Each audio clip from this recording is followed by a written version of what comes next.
मुस्कुराइए कि आप लखनऊ में हैं, लेकिन अभी मुस्कुराइए मत, लानत भेजिए कि आप लखनऊ में हैं। नवाब आसिफुद्दौला जिन्होंने लखनऊ को ऐतिहासिक बनाया, जब 1775 में उन्होंने फैजाबाद से लखनऊ को अपनी राजधानी बनाया तो बड़े फ़ख्र के साथ उन्होंने सर ऊंचा किया होगा कि लखनऊ में जब मैं कभी नहीं रहूँगा तो हमारी बनाई हुई इमारतों की बड़ी कद्र होगी। लेकिन मौजूदा वर्तमान सरकार में 2017 से 21 के बीच में ये ऐतिहासिक धरोहरें जितना उपेक्षित हुई हैं, शायद इतना कभी नहीं हुई होंगी।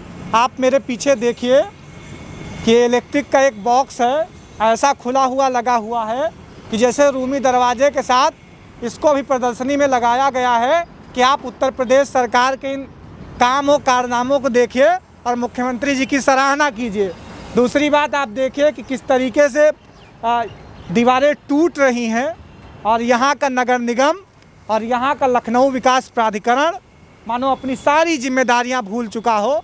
उसे तो मतलब ही नहीं कि हम हिंदू मुसलमान में ऐसा उलझ गए हैं कि नवाब आसिफुद्दौला की हम एक भी इमारत को संरक्षित नहीं होने देंगे। तो आप ये देखिए अगल बगल जो जगह पड़ी हुई है कि लोग यहाँ पर कब आके वो मूत्र विसर्जन करके चले जाते हैं इस ऐतिहासिक धरोहरों पर कि पता ही नहीं चलता। अभी तो हमारे सामने दो भाई साहब एक पैर के एक आए और ऐतिहासिक धरोहरों को ये भी नहीं समझ रहे कि ये उनके ही शहर की सबसे खूबसूरत इमारतें हैं कि जब आप लखनऊ को कहीं देखते हैं तो लखनऊ का सबसे पहला चित्र आपको रूमी दरवाजे का ही मिलता है। तो आज हम उसी रूमी दरवाजे पे खड़े हुए हैं और देख रहे हैं कि किस तरीके से इसकी उपेक्षा की जा रही है। तो आप लोगों से आग्रह है हमारा, आपका नैतिक कर्तव्य है कि आप अपने शहर के प्रति कम से कम वो सारी जिम्मेदारियां निभाइए जो आपको निभानी चाहिए। आप देखिए कि ये किस तरीके से यहाँ पर मतलब मैं कह नहीं सकता हूँ।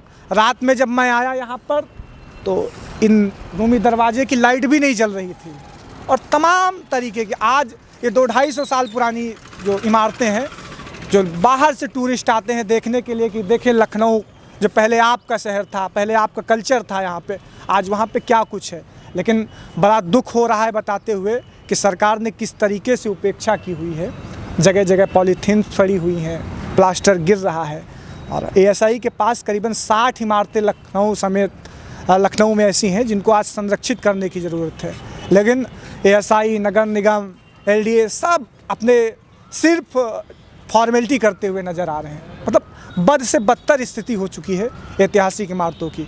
तो महापौर से हमारा निवेदन होगा कि आप कम से कम यहाँ पर एक सिटिंग टॉयलेट बनवा दें या फिर कम से कम वो जो वाहन वाला होता है वो खड़ा करवा दीजिए ताकि आप देख सकते हैं कि यहाँ पर जो ये ऐतिहासिक इमारतों की नाकदरी हो रही है वो ना हो सके। और अजय द्विवेदी जी, आप भी अगर हमको सुन रहे हैं नगर आयुक्त होने के नाते, तो आपसे हम ये आग्रह करना चाहेंगे कि इन बिल्डिंगों के प्रति थोड़ा सा आप अपना उदारात्मक रवैया दिखाएं ताकि इन बिल्डिंगों की उपेक्षा ना हो सके। और नगर निगम लखनऊ कह रहा होगा कि ये हमारा जो है ये कूड़ा डंप करने वाला वाहन है कि आप लखनऊ का जितना कचरा लाइए हमारे इस वाहन में डाल दीजिए। तो ये वो नहीं, मैं आपको बता दूं। और नगर आयुक्त साहब आप भी देख लीजिए और सुन लीजिए कि आपकी गाड़ी का वो नहीं, ये रूमी दरवाजे का अगला हिस्सा है और उसके अंदर की जो जगह है वहाँ पर लखनऊ के एलडीए ने इसको कचरादान बना दिया है। बिल्कुल तो बड़ा उपेक्षित है ये सब चीज़ें। आज जो लखनऊ बड़े साफ़ सफाई के लिए जाना जाता था, अदब आदाब के लिए जाना जाता था, तो आज उसकी पहचान इस कचरे से हो रही है कि बाहर के लोग आते होंगे और हमें देखते होंगे तो क्या कुछ कहते होंगे। ये लखनऊ में जो रूमी दरवाज़ा है उसके अगल बगल लगने वाली दुकानों की एक बड़ी समस्या है कि कई सारे टूरिस्ट आते हैं यहाँ पर, लेकिन बेसिक सुविधाएँ नहीं उपलब्ध हैं यहाँ पर कि टूरिस्ट आएँ वो कहाँ पर जाएँ, जो यहाँ पर स्थानीय रेहड़ी पटरी लगाने वाले हैं वो कहाँ पे जाएं। तो बताइए यहाँ पर प्रसाधन की क्या व्यवस्था है। मैंने देखा अभी एक आदमी जो है यही ऐतिहासिक इमारत के ऊपर जी यहाँ पे टूरिस्ट जो आता है या कोई भी आदमी जो घूमने वाले आते हैं यहाँ पे पेशाब पाखाने की बड़ी दिक्कत होती है। सबसे पहली बात तो पानी की बड़ी दिक्कत है। अच्छा, पानी भी नहीं है? जी, यहाँ कहीं पानी नहीं है। टूरिस्ट पानी के लिए बहुत परेशान होता है बाहर से लोग और इसंजा के लिए हर चीज़ के लिए, जबकि यहाँ पे एक बाथरूम होना चाहिए और एक बेहतरीन पानी पीने का इंतज़ाम होना चाहिए टूरिस्ट के लिए। कभी किसी से कहा नहीं पार्षद यहाँ पे जो हो, या फिर भाई कम से कम अरे साहब कहते हैं वो बिस्लरी बिकते खरीद के पीते हैं आदमी ऐसे कह देते क्या है। ये वो हिंदुस्तान है कि जहाँ का कल्चर था लखनऊ का, कि लोग अपने घर से पानी। अच्छी जगह बनाई गई है, मगर यहाँ पे ये दो चीज़ों का इंतजाम नहीं है। और कैसा रवैया है सरकार का इन बिल्डिंगों के प्रति? बहुत ही अच्छी रवैया है, बहुत बेहतरीन जगह है।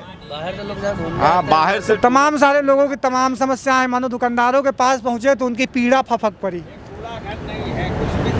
न कूड़ा घर है, मैंने देखा कि इन बिल्डिंगों के अंदर कूड़ा डाल। जी जी, ना कूड़ा, यहाँ सब ना देखिए सामने कोई कूड़ा घर बना है, ना कोई बाथरूम बना है। टूरिस्ट आता है तो कहाँ जाएगा, वो सब इधर उधर ही भागता है, ना ही कोई पानी की सुविधा है। और सब टूरिस्ट एक से एक टूरिस्ट है, बाहर का विदेश का आता है, कहाँ जाएगा। ये सब सुविधा करनी चाहिए सरकार, नहीं कर रही है। अब ये क्या करे भाई, सरकार की मर्जी, चाहे तो कर सकती है, अब क्यों नहीं कर रही वो जाने।